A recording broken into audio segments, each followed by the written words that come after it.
guys, Katie here, and I am going to be making a video that I have wanted to make for years, but it just hasn't been my time. But now it is, and I am pregnant!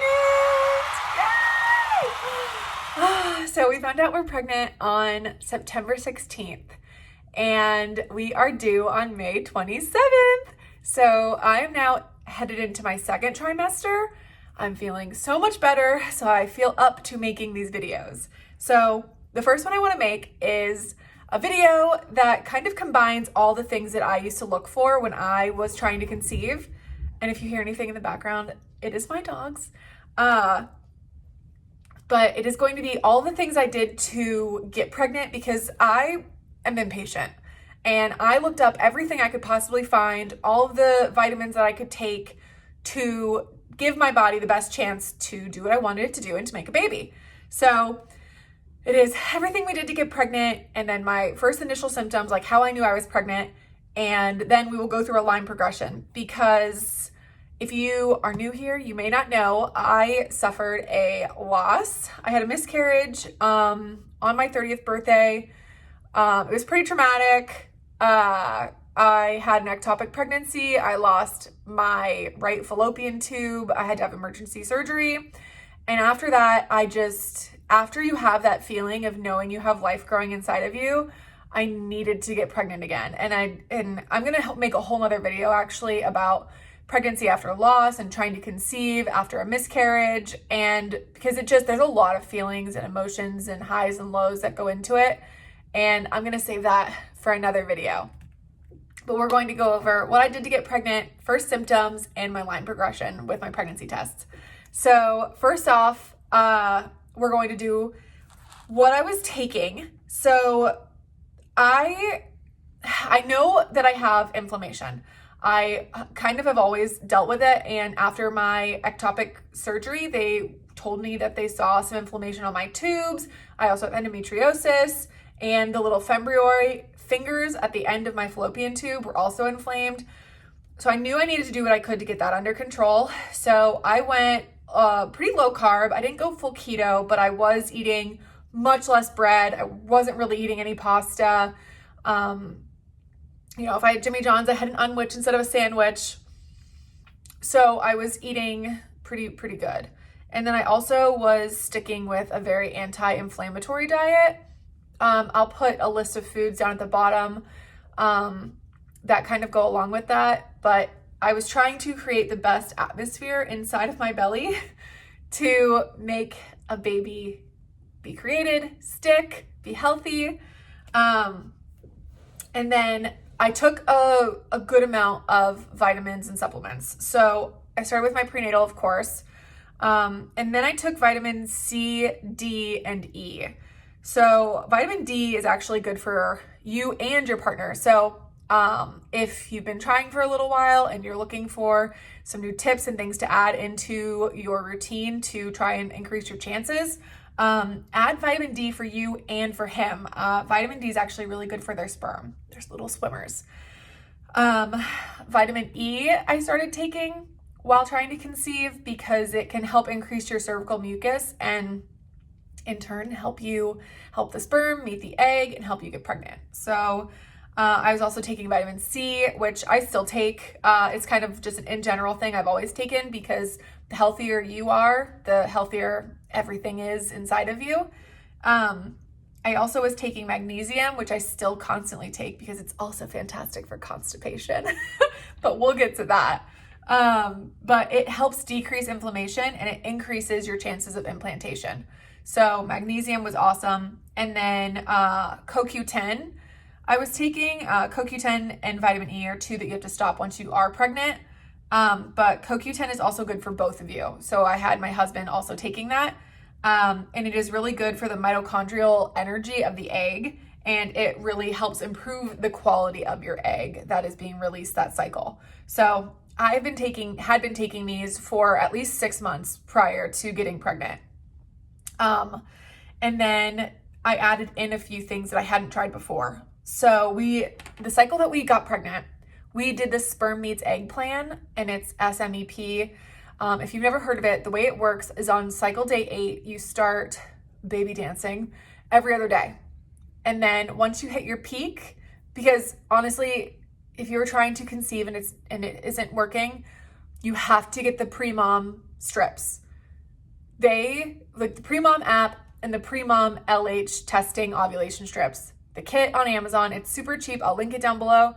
It is amazing. It is incredible. It is the only way that I got pregnant, honestly, because my cycles are really long and I don't ovulate, around day 14 like the average woman does. And if it wasn't for these strips, I never would have known. So taking these strips is fantastic. And I feel like it increases your chance of getting pregnant just from those, because then you know exactly when you need to get it in. So the sperm meets egg plan, you start baby dancing every other day, starting on cycle day 8. And then once you get your peak, you are going to do it on peak day, ovulation day, and the following day, because you ovulate 24 to 36 hours after you hit your LH peak. And then that egg is viable and able to be implanted with the sperm for another 24 hours. So you've got like 48 hours of perfect prime time window after you peak. The first few cycles before I'd heard of this sperm meets egg plan, I was kind of under the impression that after peak, when you see that number drop down, your chances are done. But that's when it's happening. That's when the magic happens. That's when you're actually ovulating. So once I learned that and I followed the sperm meets egg plan, boom, we were pregnant the first month that we did it. And I truly think that helped so much, because while your sperm can live for a few days and get into the egg, I just feel like it was so much better to have that meet while the egg came out. Magic happens. And then from ovulation day to the day you get your period, or fingers crossed, you're big fat positive, I took baby aspirin, which is again just really good for inflammation. I've seen studies that said that you are 35% more likely to get pregnant if you are taking baby aspirin in your 2-week wait window. So I highly recommend that as well. A lot of girls I know have, I've recommended that too and have started taking it. And then I drank way less alcohol. I'm sorry, I know, but it just is not good for the acidity of your body and you're not hydrated. So I drank a crap ton of water, and I drank maybe like 2 or 3 days that month. Which really just gets you ready for them being pregnant, and you can't drink at all. So those are all the things that I did to try and get pregnant. And then there's the wives' tales of keep your feet warm, and I did all that stuff too. But this is more of the stuff that I think actually makes a difference. And sure, you can have sex with your socks on if you want. So now I'm gonna go into my first symptoms. I was 10 days post-ovulation, and I was on my way home from a work trip. And I would remember being on the phone with my friend and telling her, oh, my period has to be coming early because my cramps are so bad. My cramps were killing me. Sitting in my car, driving home, they hurt so much. And because of the endometriosis, I cramp a lot when my period is coming. And I thought that was a sign that my period was coming. So I had cramps in the front, and my back was really sore and cramping. And so I got home, and the next day I was going out of town for my sister's birthday. I was headed to Chicago. So I was like, well, I'm just going to take a pregnancy test. I honestly don't even know why I did it, because I truly didn't think I was pregnant. But I came up and I took the pre-mom. So when you buy the LH ovulation test kits, they also come with 20 HCG tests, which is fantastic and saves you a lot of money if you're a constant tester like I am. My dog is drinking out of the toilet. Gross. So I came upstairs and I took one of those tests, and I almost threw it away because there was nothing there. And when I show you what I mean, there was basically nothing there. I don't even know if you can see the line. It's so faint. But then I look at it again as I'm about to throw it away, and I'm like, holy, what is happening? Is that a line?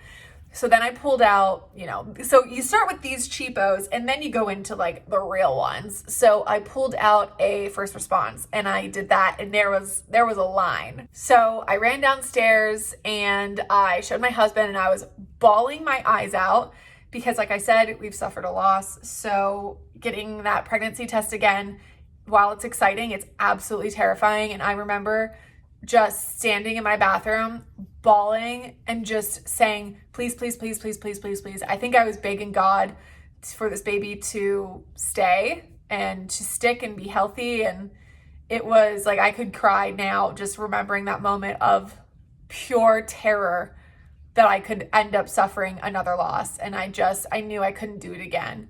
So the next day I took a digital, it said pregnant, and then my anxiety began. As if you're not anxious enough trying to conceive, then you get pregnant after a loss and you are a crazy person. So I pregnancy tested like crazy. Starting from the very first day that I got my positive, all the way down to almost 30 days post-ovulation. And I started at 11 days post-ovulation.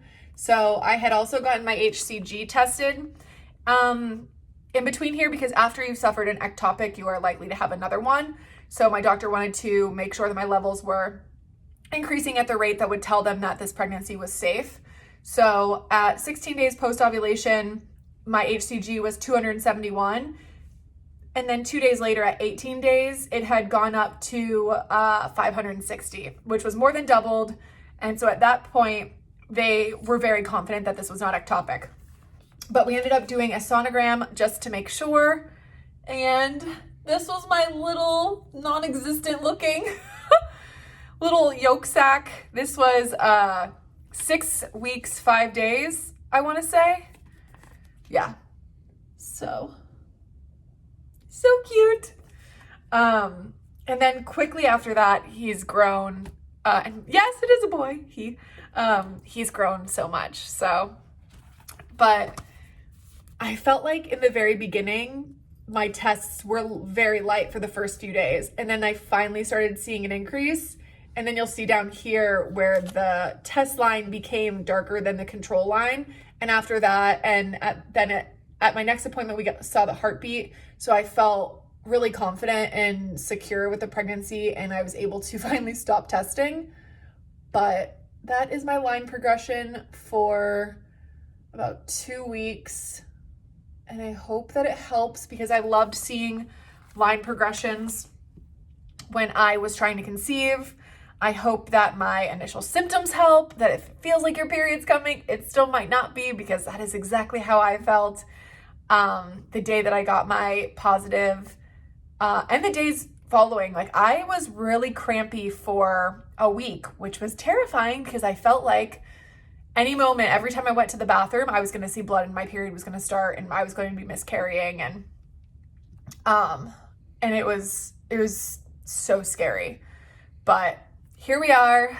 I'm headed into my second trimester now, and I feel great. So I hope that this video helps you. If you have any other questions or you have any other suggestions, I'm sure anyone else watching would love to see your tips in the comments.